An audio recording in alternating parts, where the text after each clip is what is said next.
perkenalkan nama saya Kevin dari kelas 1 BUMN dengan MPM 2041101. Di sini saya akan menceritakan tentang satu kisah. Salah satu kisah berupa Mahahamsa Jataka yang terukir juga sebagai relief di Candi Borobudur menceritakan suatu ketika Ratu Kema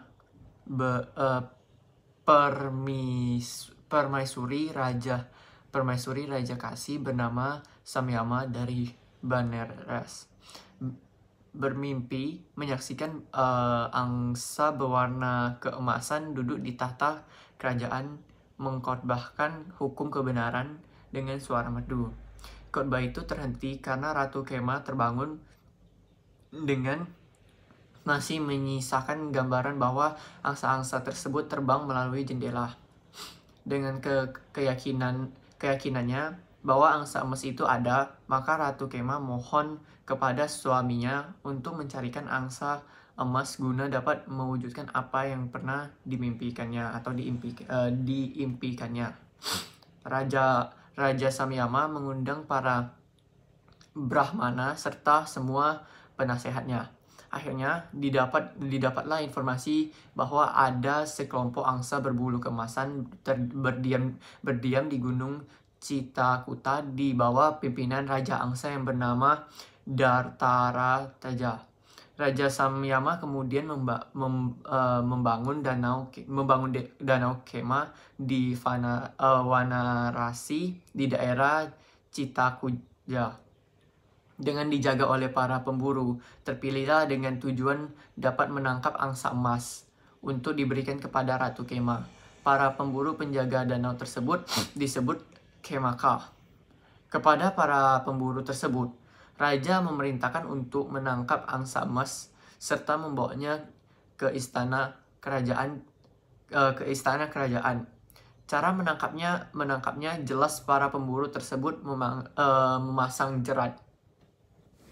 Menyaksikan keindahan danau, sebenarnya Raja Dartarata sudah curiga. Namun, didesak oleh rakyatnya yang berjumlah 90.000 orang agar diizinkan mengunjungi Danau Kema. Untuk itu, Raja Dartarata ini mengawal sendiri seluruh rakyatnya karena mengunjungi dan bersenang-senang di Danau Kema. Dalam kunjungan tersebut, Raja kena jerat. Menghadapi bahaya ini, Pati Sumukta tetap menemani Raja Dartarata. Bahkan kepada pemburu Kemaka minta dirinya menggantikan Raja Angsa yang bijaksana. Inilah wujud nilai persaudaraan sejati dalam cerita Angsa Emas. Dalam persaudaraan kita bersama ketika suka dan tidak suka meninggalkan saudara dalam kesulitan. Kisah selanjutnya, Raja Angsa Dartarata disertai Pati Angsa Sumukta yang dipersembahkan kepada Raja Samyama yang bergembira mendapat dan memenuhi kehendak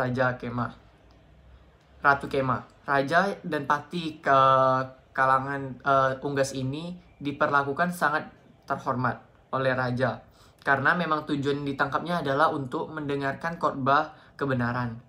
Para unggas ini ditempatkan pada tempat yang lebih tinggi daripada Raja. Dalam paparannya, Raja Dartarata ini menjelaskan bahwa sebenarnya Raja Samyama tidak menyatakan yang benar. Sikapnya membangun Danau Kema yang demikian indah telah menjebak para angsa untuk menikmati danau tersebut. Sedangkan tujuannya itu mempunyai tujuan lain, yaitu di mana untuk menangkap angsa. Raja menjelaskan bahwa dia tidak bermaksud menyakiti angsa-angsa tersebut, namun berkeinginan untuk menangkap angsa emas untuk mendapatkan uraian kebenaran. Selanjutnya, untuk itu Raja Samyama menyatakan penyesalan dan memohon maaf kepada Raja Angsa Dartarata. Menjelaskan bahwa tidak ada dari kita yang bisa bebas dari akibat perbuatan kita sendiri.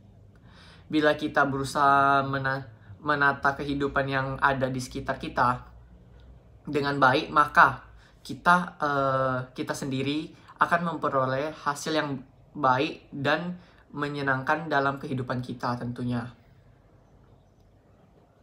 Selanjutnya, selama 1 malam, seluruh kerabat dari kerajaan termasuk menteri dan para penguasa negara mendengarkan khotbah sang raja emas, atau enggak yang disebut angsa emas. Ketika matahari telah terbit, dengan sangat hormat, Raja Samyama beserta permaisuri Kema melepaskan Raja Datarata dan Pati Sumuka melalui jendela istana. Mereka terbang kembali ke habitatnya di Gua Emas dalam wilayah Citakuta. Setelah melalui berkali-kali tumimbal lahir, maka pemburu Kemaka lahir sebagai Cana. Ratu Kema adalah Bikuni Kema. Raja Sema adalah Sariputra. Sumuka adalah Ananda. Raja Darata adalah Sang Buddha, dan 90.000 ekor angsa emas adalah para siswa Buddha. Nah, apa pesan moral yang kita dapat dari kisah ini?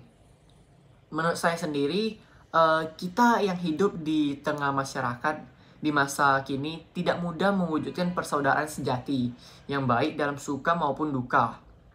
Kisah angsa emas ini mewartakan pesan persaudaraan yang tulus tanpa memperhitungkan untung ataupun rugi.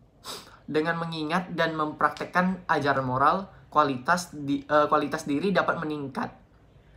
Kita bisa memahami nilai pengorbanan untuk sesama dan membangun perdamaian tentunya. Tekad untuk terus meningkatkan diri melalui pembelajaran terus-menerus harus ada pada diri kita. Karena dengan meningkatkan kualitas hidup, kebijaksanaan kita akan bertambah. Sekian dari saya, mohon maaf jika ada kata yang kurang berkenan. Namo Buddhaya.